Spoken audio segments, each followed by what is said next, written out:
Good evening, everybody. Welcome to tonight's Engineering New Zealand Lightning Talks.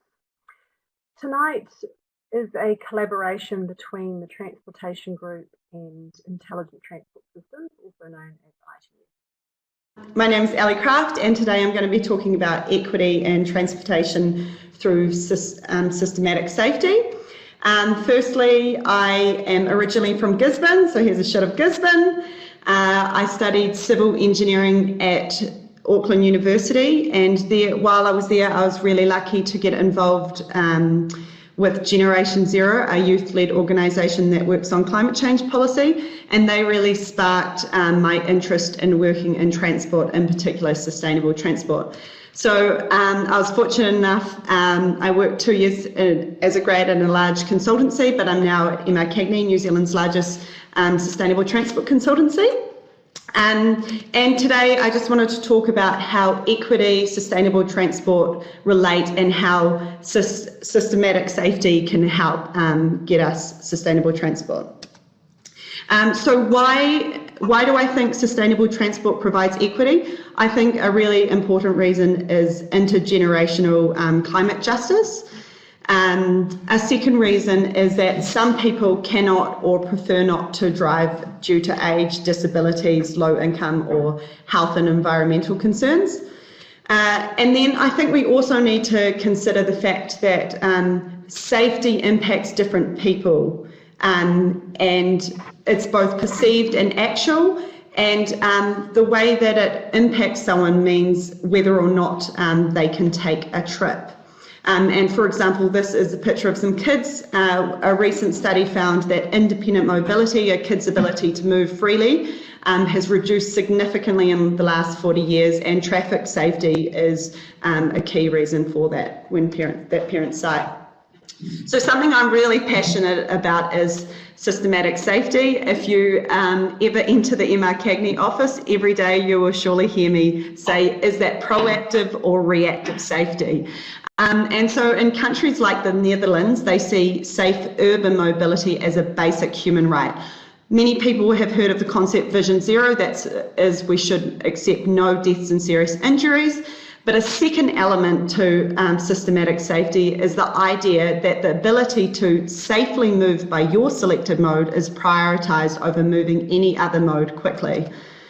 And so, for example, if your house was on one side of the street and the bus stop was on the other side of the street, and the next crossing was over 300 metres away, do you think you'd cross? And what happened in 2011 was in the US, a mother was found guilty of vehicular homicide for crossing her street from her house to the bus stop with her kid, and unfortunately they were hit.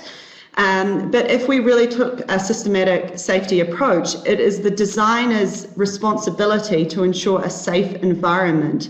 And someone shouldn't have to go 300 metres across if the bus stop is directly over from their house. And so the idea of reactive, proactive safety is systematically eliminating the opportunities. It's ensuring that every street has safe quality design. And I think it's fair to say we have reactive safety in New Zealand. And I think what that means is that to ensure that you can get safety funds or apply for the safety projects, you need to be classified as a high risk intersection or road, and that's based on previous crash data. And reactive safety is particularly bad for an urban context where we're supposedly meant to prioritise active transport. And the reason for this is trips not taken. What happens if an environment is so hostile, so dangerous that no one walks at all? It's so dangerous there are no recorded deaths and serious injuries, and therefore it does not qualify for the safety budget. Two other reasons, unlike cars, active mode counts aren't monitored extensively. Secondly, active mode crashes often go unrecorded. And so some principles under systematic safety is speed control and separation. So over in the Netherlands, modes have to be separated or speeds need to be reduced so that conflict that might occur is not dangerous.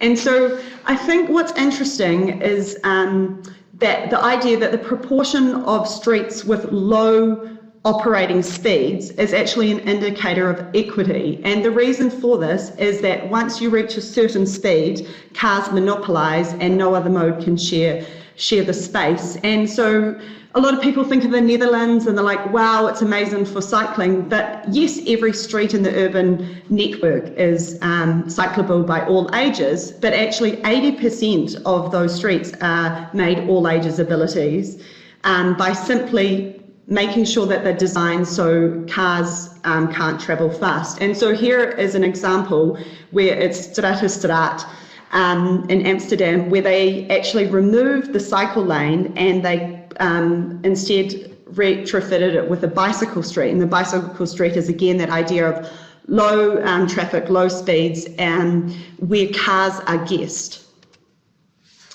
A second idea is functional harmony. So a road should avoid incompatible functions. So a road that gives access to shops is about place and is incompatible with movement of traffic. Another idea is predictable and simplicity. So this is the idea. This is very clearly a main road. And when you turn right, there's punctuated design. You know that you are changing environments. And this is what it looks like on the road. Someone on a local street, there's self-evident priority of that girl walking along the main road. The people on this local street have to give way before they move onto the main road. So as designers, I think it's really important that every day you question, am I taking a proactive safety approach to my design? Am I designing high quality facilities for sustainable transports first and foremost? Have I thought of inclusive access audits or a non-motorised user audits? And then we can look at participation survey. And so I think indicators of successful street design is when you compare against census data, what is the diversity of participation? What does it look like in terms of gender, age and disabilities? And what is the percentage of short trips that is deemed a reasonable for active mode trip that is taken by active modes? I was just going to share some MRCagney projects that I have worked on, but I have run out of time, so I will miss that. But shameless plug-in, don't forget to vote. Cheers. Bye. Okay, so thank you, Ellie, for that. That was awesome. So mine's slightly different, but yeah.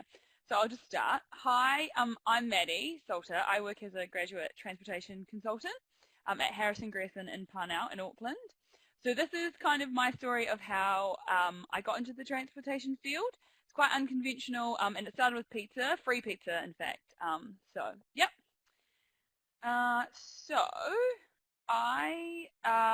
So before we get into how free pizza got me to where I am, just a little bit about me. So I grew up in Ruai, which is a small town of about 500 people in Northland. I went to playgroup, kindergarten, primary school, and college there. So big Northland girl. Before I went to uni. So then when I went to uni, I planned on being a copyright lawyer, which is a bit weird, but anyway.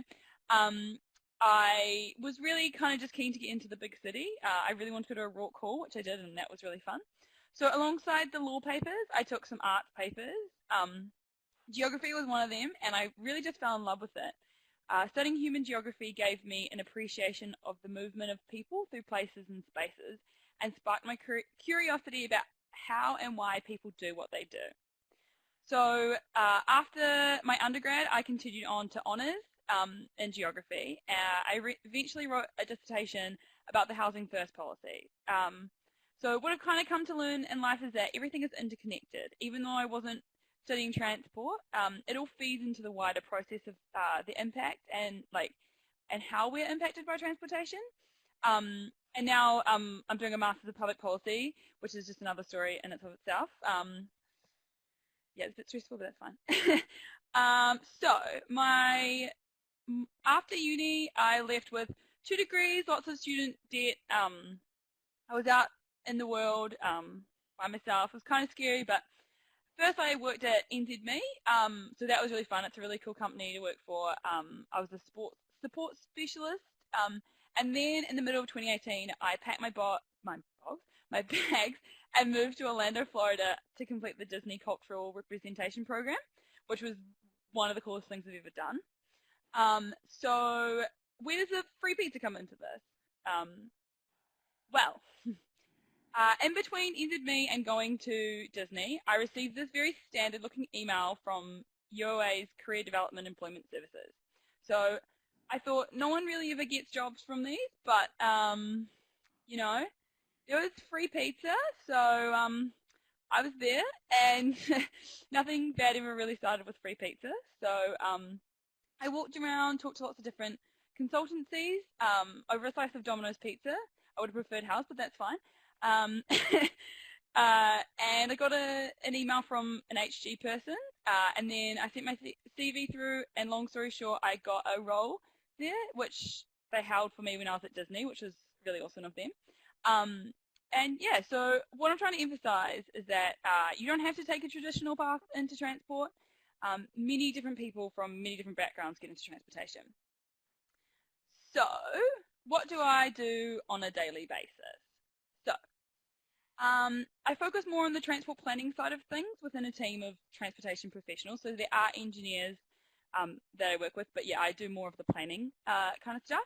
So I take into account standardized planning documentation, review the potential impact on the transport environment for how we live and how we move, and then I compile it all into a report. Essentially, my role involves providing specific transport advice to assist the resource consenting process, whether it be a large-scale town centre project or a small development. I also peer review TIAs of other firms to ensure they're accurately portraying the effects.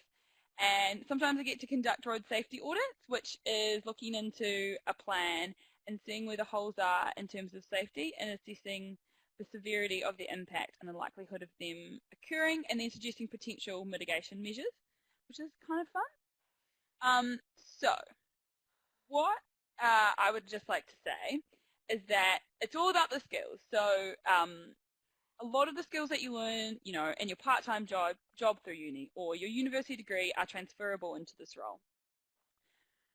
So report writing and research is a lot of what I do, and this was taught to me through the countless essays at uni that I wrote.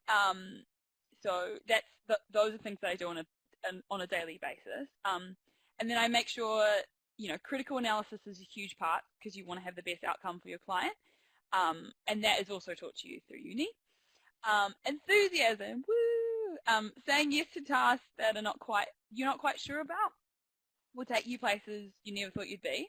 So I was tasked with, an example of this is I was tasked with doing transport modelling, which is quite scary for me because I was just like, what is this? It's quite crazy.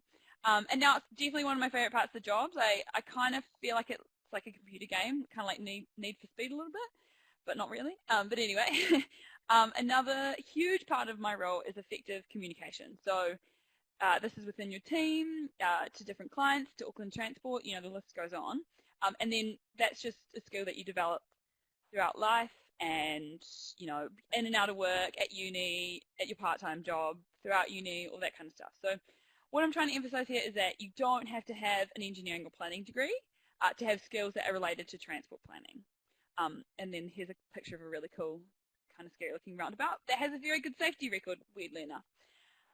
So just in conclusion, so almost anyone can be a transportation professional. So it doesn't matter where you grew up. I'm from a very small town. You know, where you went to school or where you went to uni, what degree you have to an extent, you can also be a transportation professional. So, you know, once you go to Disney, you never really go back. It's part of my ethos now. But anyway, so never forget when you're, you know, looking for jobs, when you're trying to figure out where you're going in life and that kind of thing. You are braver than you believe, stronger than you seem, and you are smarter than you think. And that's Christopher Robin quote. So, oh, I forgot to change the slide. Anyway, there you go. Yep. So that's me. Fantastic. Hi everyone, I'm Harris and I'm a transport engineer at Ellie. Thanks to Ellie and Maddie for your presentations, and now I will finish off with mine. So I will talk about how I got into transport engineering, and in particular the projects that I've been involved in to improve road safety in New Zealand. So I finished my civil engineering degree around 8 years ago. When I was at uni, I always thought I would end up being a structural engineer, maybe because my degree was filled with structural design courses. But I also really enjoy the transport subjects. I was particularly fascinated by how transport impacts everyone and the human element that Ellie talked about in particular. So after a short stint in structural engineering, I decided that I didn't want to be designing concrete and steel beams anymore, and I made the switch to transport engineering. So initially, I worked on a range of projects, and one of the highlights was doing an ITA for a farmer's redevelopment in Rangiora, just north of Christchurch. And this was a pretty complex ITA that involved looking at a number of transport issues. The key one was parking, as is always the case with these sort of assessments. So we did a parking survey to capture the demand over a typical day, and the peak hour occupancy is shown in this map. This survey showed us that existing supply was enough to service the demand. This may surprise people who go to town centre in Rangiora, but that's what we found through our data analysis. So through this work, I got exposure to a range of transport issues such as vehicle access considerations, pedestrian and cycle facilities, and road safety. So over the next couple of years, I was fortunate enough to get a chance to work on some high-profile road safety projects for Whakakotahi NZ Transport Agency. Before I talk more about that, I want to just highlight how big of an issue road safety is in New Zealand. So these numbers that you can see before this year, they had all been going up on an upward trend. We can see that the road fatalities per 100,000 people in New Zealand is way higher than other comparable countries. So there's clearly a need to act and do something about it. So the good news is that we already have the solutions to fix the problem. It is very much a preventable epidemic. So one of these solutions is speed management. So here you can see a geospatial tool that we developed for Whakakotahi. It's known as MegaMaps. It was developed to assist Whakakotahi and councils with identifying areas to invest their road safety budget. It might be hard to see on your screen, but this is a nationwide map of speeds that are considered safe and appropriate for the road function, design, safety, and use. This is a culmination of about 3 years of work where we worked with Whakakotahi to develop a methodology that uses a number of transport and land development data sets to calculate safe and appropriate speeds for all roads in the country. And as far as we know, this is a world first process where we've been able to bring together all these data sets and use the power of GIS to apply this process at a large scale. So one of the issues with speed management is that it can be quite difficult to convince the community and politicians that reducing speed limits will improve road safety. So there is a need for a careful and balanced approach to achieve the right outcome. And this involves identifying roads where the benefit of speed management, either reducing speed limits or engineering up the road, or both in tandem, is likely to be high and will end up reducing death and serious injuries. So here's a map of the high benefit opportunity corridors across the country. The length of these roads is around 10% of our network, but the benefit is likely to be way more than that. And currently, Whakakotahi and councils around the country are using this tool to develop their speed management programs, which is really good to see. And there's more of that that's required as well. So being a strategic desktop analysis, there is a need to do on-site investigations to verify the results. The great thing with MegaMaps is that it tells us where to look, but we don't have to look everywhere. So I've been fortunate to work with councils like Queenstown Lakes District and Christchurch City Council to assist them with developing their road safety programs where they should be investing their money. basically, and using mega maps as a starting point to start that process. A great perk of this work is the opportunity to travel to beautiful parts of our country like Queenstown, so that is obviously really nice. So from that work that we do on site, we come up with a more refined program that councils can then take away and form their works program from as well, minor works or capital works. So the next stage of the process is developing plans for contractors to change speed limit signs for roads where a speed limit reduction is the most appropriate response. These plans are developed using a number of standards and guidelines, including the Traffic Control Devices Manual and the Manual of Traffic Signs and Markings. The key with these plans is to make sure that your design thinking is clear and the contractor can see what you're trying to achieve, but there's always queries that come your way during installation. I'll just finish up quickly with the road safety strategy for this decade, Road to Zero. The target is to reduce death and serious injuries on our roads by 40% in 10 years. That might be a very ambitious target, but we know it's achievable. But to achieve this, we do need more young engineers and planners who are passionate about road safety. So hopefully I have inspired at least a few of you to explore this area further. I will now hand over to Matt Ensor from Becker, who will talk about transport technology, smart cities, and the future of mobility. Thanks, Harris. That's fabulous. I hope everyone's enjoying the presentations as I am. I was lucky enough last year to go to Paris with my family on holiday. And those of you who know France will know when you go to a cafe, there's this lovely row of seats out the front. And peculiar to France, I think, they're all facing the street. So the idea is you sit there, you have your little coffee or whatever it is, and you watch the street. You watch the people. And so I love this because ever since I've been a boy, or I was a boy,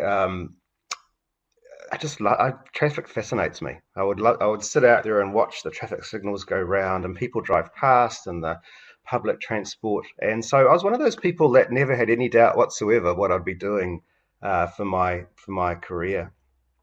I asked people, what do I need to do at university to get this job? And they said civil engineering. Because apparently, well, not apparently, but in the 1980s, when I was studying, the solution to everything was a civil engineering design. So the things that Ellie talked about, well, you design a bridge or you design a pedestrian crossing. It was all design. So I struggled my way through my civil engineering program. What I really wanted to do was this on the left. I wanted to be a traffic safety engineer. I wanted to go around and try and work out how to prevent crashes. Try to understand what it is about drivers, what it is about the environment that made people crash. Now, I did that for a wee while. I got into computer modeling, a bit like Maddie. But it was actually a fateful night, and I was thinking about it just before. It's exactly the same as tonight. It was an Engineering New Zealand, or IPEN's, transport group function back in '92. I must have been a bit late because I sat down the back, and I can still remember looking forward, and just in front of me were rows and rows of sort of greying, middle-aged, balding men watching this presentation. And I thought, man, I suppose I could keep doing this, but it does seem kind of linear, right? I'll do it for 40 years and then retire. So I decided actually that wasn't quite what I wanted to do. I saw this, hopefully you can see this come up. I can't remember where it came from, somewhere out of the UK. And they said, actually, to have the best career, you need to be balanced. You need to have arts, you need to have science or engineering, and you need to understand leadership. So I thought, well, I'll give that a go. So I started what's called extramural, which is the same as online now, at Massey University doing a BA. And I discovered sociology. And so sociology is this faculty that basically looks at groups of people and how they act, how they respond. And I sort of, ever since then, have been able to balance my interest of engineering, which frankly I'm not that flash at, and this idea of community. And then I discovered, I don't know if you know, don't know if you know Myers-Briggs. They said, "Oh, you're an INFP," and so I discovered actually an IFP is really quite unique in the engineering field. I just want to, before I just finish off with a couple of projects, I want to talk about this. I coach a lot of people at Becca, and one of the things that people find the hardest is when they become really good at something, they can't get out of it because the firm wants them to keep doing that, and they're like, no, I want to do something different. So they get stuck in a box. So this guy's a little bit exhausted really from doing the same old thing. He's kind of lost his motivation. So the idea is, is to absolutely get rid of that. So if I could provide any advice, I was sort of looking through what it was in my career that's allowed me to jump around. There's a couple of things. On the right there, so I suppose that's the opposite really, but what I found was that one of the things that might set you apart is the ability to communicate and the ability to build relationships. I was working on a project, and this is only a year or so ago, as the project director, and I felt a bit guilty because a lot of people were doing a lot of work, a lot of hard work, and I was certainly involved, but I was sort of a bit wary of what was I actually adding. And then I talked to the client, and they said, "Well, thank goodness, it was project went really well because we could understand what you were doing, and you kept in touch." So this is going to come into play with my last slide or so when I talk about AI. So to finish, I've done a couple of projects at the moment. One of them, this is funded by Wakakatahi. So this is looking at how will micromobility, so e-scooters, and perhaps these things in the future, how will they contribute to the transport network? So we looked around the world, and really no one's done any research on predicting how popular they will be. So we've spent about 6 months doing all kinds of things, looking around, interviewing people, and we've come up with some suggestions, with some forecasts. So the research hasn't even been published yet, so you're well ahead of the crowd. But what we did find was that, and this is about looking forward about 10 years, is that under different scenarios, actually for short trips, so this is less than 2 kilometres, you might end up with a fifth of trips being made by e-bikes. And at a very low end, I mean, at the moment, I think the mode share is about 1.7%. You might find that it's about 5%. So what we're doing is trying to use this to help NZTA and others justify putting in infrastructure for e-bikes and e-scooters. So to finish off, I don't know, there's a whole lot of branches of artificial intelligence, and what I've found myself actually, and I'm now full-time on this, is looking at what's called natural language processing. I don't know how many of you think transport is all about numbers, that numbers do everything. Hopefully, I can't hear, but hopefully you're saying, no, of course not. So what AI does is it now gives us the ability to process words and documents and communication, emails, consultation, just the same way as we would numbers. And so what I'm doing is leading the development of those. I've got a short video which hopefully will play.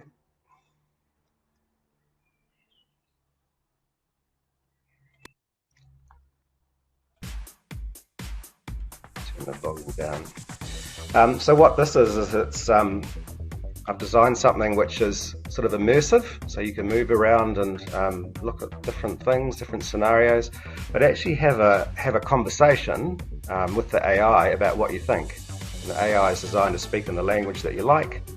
It's designed to ask open questions, and it automatically processes that and provides information on what people are saying, how happy they are, and the kind of issues that they've brought up. And so for me, actually AI is kind of going to have a real impact in the future of transport. So my last slide here, what I would say, AI is an exponential technology. So what that means is that its influence grows not linearly, but exponentially. And what that means is that you'll think AI is rubbish for years and years and years and years and years, and all of a sudden it becomes fantastic, and then all of a sudden it becomes amazing and dominant. And we don't know when that time will be, when suddenly but I used to explain it's a bit like bacteria growth. It goes exponential. Well, I should have said viruses, because everyone understands now how viruses spread exponentially. So to finish off, if I had to leave you with two things, AI is going to dominate transport planning, transport advisory, and those sorts of things. And the final thing is, if you want control over your career, make sure you're known for something. Don't just work hard and deliver stuff, but make sure that you've built your brand and that you're known for something. So I'll leave it there and hand over to Blair. Thank you. Okay, thank you, Matt. That was really good. Okay, so I'm just going to tell you a little bit about my background and track through transport career. I'm a technical director at Auckland, and I do network operations. So network operations really means that I need to make sure what we build works. So when you're going to do something, there's going to be an end user, and making sure that they really like what it is that you're building. So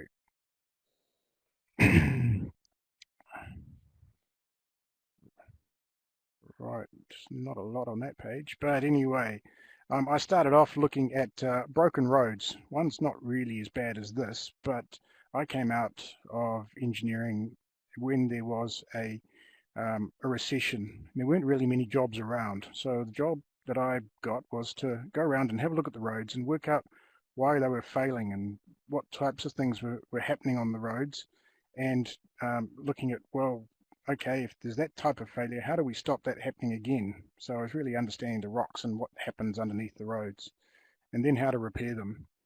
And from that, you sort of got an idea of, okay, well, I can work out how to build them. So started building bits of road. So really understanding pavement design and working out what you can get away with depending on the types of soils that you're working with and the rocks you've got available to yourself. So building rural roads and state highways up and down the country and motorways around the place, and then got into really heavy pavements. These are ones that are at airports and ports, and looking at making sure that these big heavy lugs don't go right through your pavement and make a mess of everything.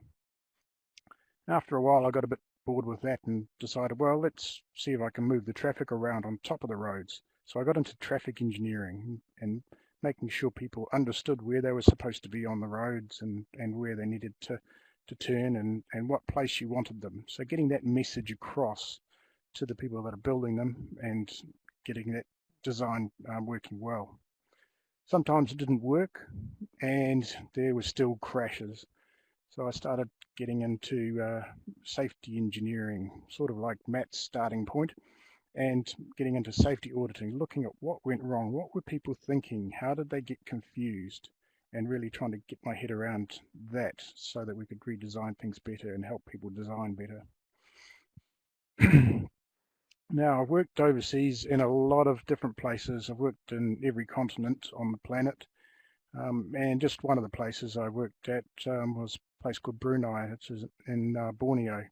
Worked for this guy here, Sultan. Now, it has a lot of oil and a lot of soft ground and has a lot of roads like this. And yep, that's a Borneo jungle road. But it also has a lot of roads like this. So my job was to make sure they had nice roads that were nice and flat for one reason, because there was 6,000 cars in the Sultan's garage and he wanted to be able to take any one of them, and his friends could take any one of them out and go for a blat. They didn't like lumpy roads.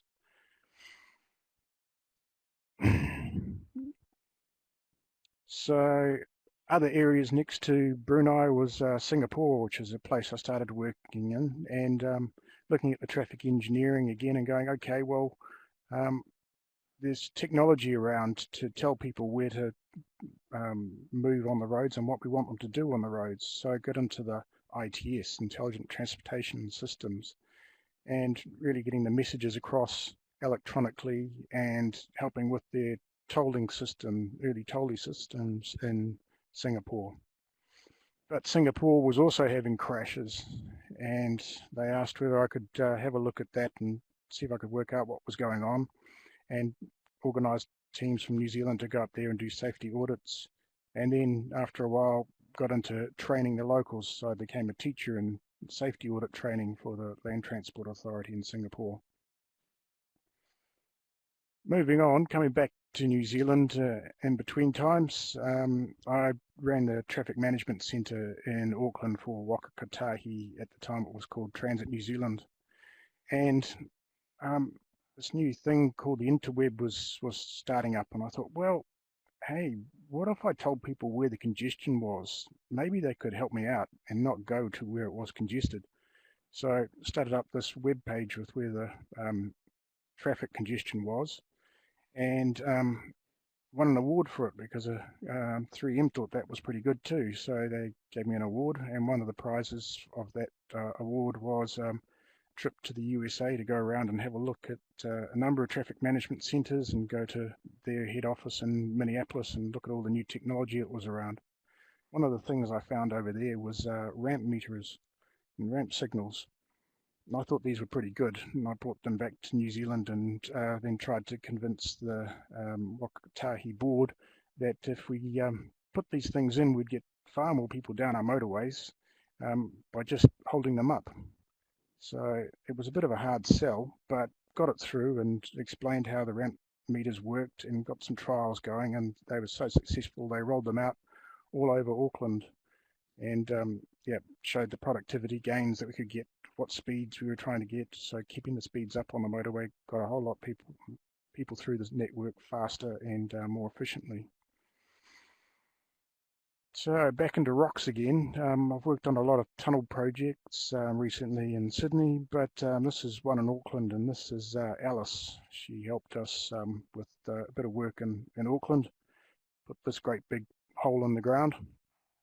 Now, when you fill that hole up, put a floor in it, it looks a bit like this, and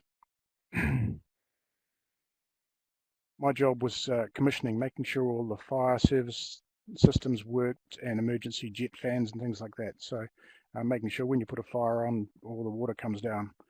Very important job because you don't want people dying inside tunnels.